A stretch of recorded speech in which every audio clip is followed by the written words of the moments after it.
The Great Gospel of John, Volume 1. First Day in Sisha, Chapter 39. At Sisha, the morning meal at Arahel's, table talk. The milk and honey of the Promised Land are the best on earth.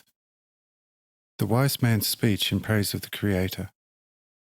The Lord's speech about perfection being man's destiny. My yoke is easy and my burden light. Life hints. He who heeds my advice shall do well. The real house of God, nature and the human soul. Sermon on the Mount.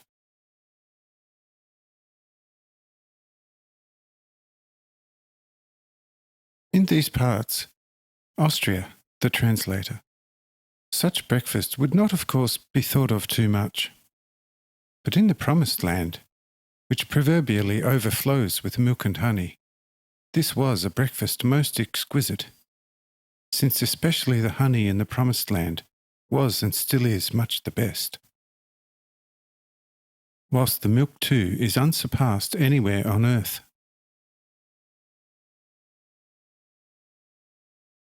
Superb fruit was served after the meal, and many delighted in it and praised God who endues fruit with such precious flavour and gives bees the ability to suck such supremely sweet honey from the flowers of the field, carrying it to their artfully constructed beehives.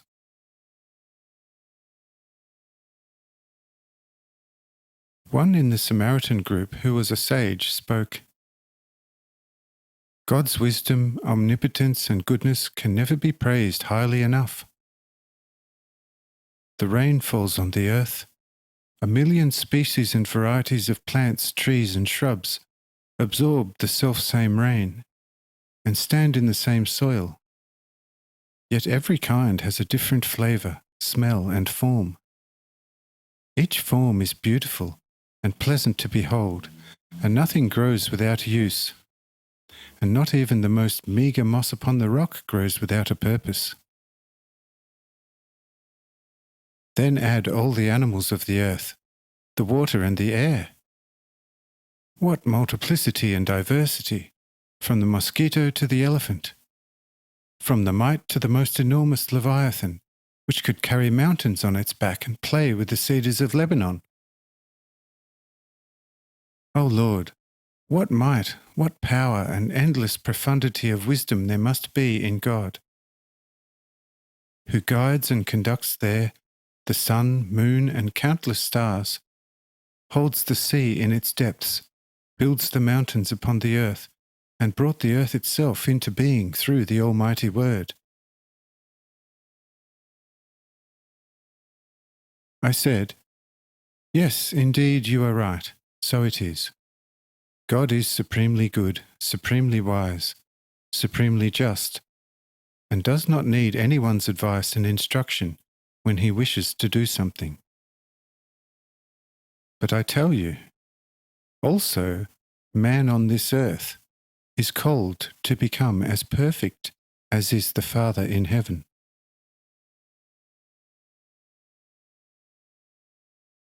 This was impossible until now, since death was ruling on this earth. But from now on, it shall be possible to everyone who will in all earnest strive to live according to my teaching.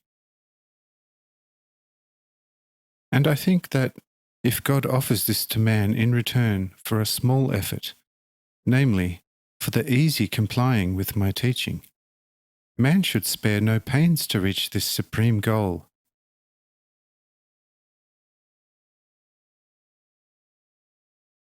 Says the high priest, "Yes, Lord, man should indeed venture everything to attain to this ultimate.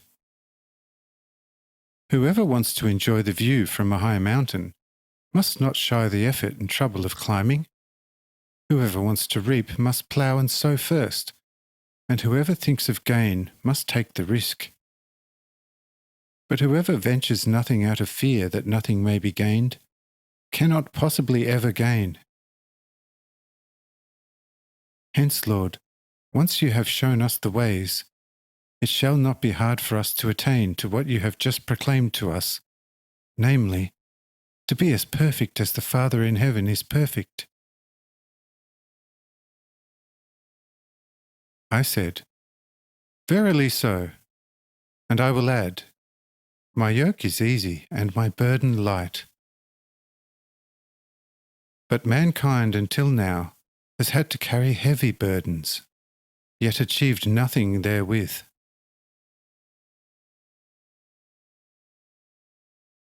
It remains to be seen how their faith will shape up to exchanging the habitually ponderous old for the unfamiliar new. Shall they not finally say, "If we achieve nothing through strenuous ways and work, what shall we achieve with child's play?" I say unto you, you shall have to cast off the old man like an old coat, and then put on a completely new one. This shall of course be uncomfortable at first, but whoever shall not be driven back to the old, habitual by trivia, but bear up to the small discomfort, shall attain to the perfection of which I spoke. But let you all get ready now, for I shall shortly start on the small trip to the mountain. Let him who will move up with me get to his legs. And you, Matthew, go and fetch your writing utensils, but do not tarry, as you can see that I am about to go. Says Matthew, "Lord, you know how ready I am to follow you. But if I go over to my house, or rather to where I am employed and paid by the Romans as a tax collector and scribe, and get tied up near the main barrier before the town, I shall probably find a lot of work as usual, and the Roman guards shall not let me go until I have done the work. Hence I would prefer it if I could obtain sufficient writing material here for today, and then go and collect mine in the evening, which would then last me for a full 2 days, because I cannot obtain more than 3 days' supplies from the Romans, which I also nearly use up." I said, "Friend, just always do what I tell you, and you shall always be all right. Just go as I told you, and you shall not today find any work nor anyone waiting at the barrier. But bring also your other scribes with you, so that my word shall be recorded here several-fold." Says Matthew, "Well, in that case I may indeed be gone." At that, Matthew the tax collector goes and finds everything exactly as I foretold him. He soon returns with 3 other scribes, and we are on our way to Mount Gerizim, together with everyone else in the house. And as we arrive at the mountain, after 1 hour, the high priest asks me if he should go up and open the old house of God.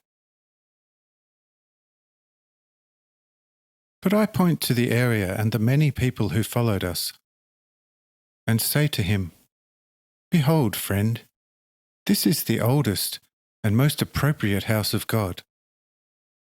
But it is much neglected, and I want to restore it, as I did with Ariel's house. But for this, the old house is not needed, and this area at the foot of the mountain shall suffice. There are, besides, a few benches and tables here which will be handy for the scribes. Open your ears, eyes, and hearts, therefore, and be ready, because now shall come to pass before your eyes what the prophet Isaiah prophesied." Says Matthew, "Lord, we are ready to hear you." Now, the well-known Sermon on the Mount begins, which can be read in Matthew chapter 5, 6, and 7. This sermon lasted about 3 hours. For this time, I spoke slowly for the sake of the recording scribes.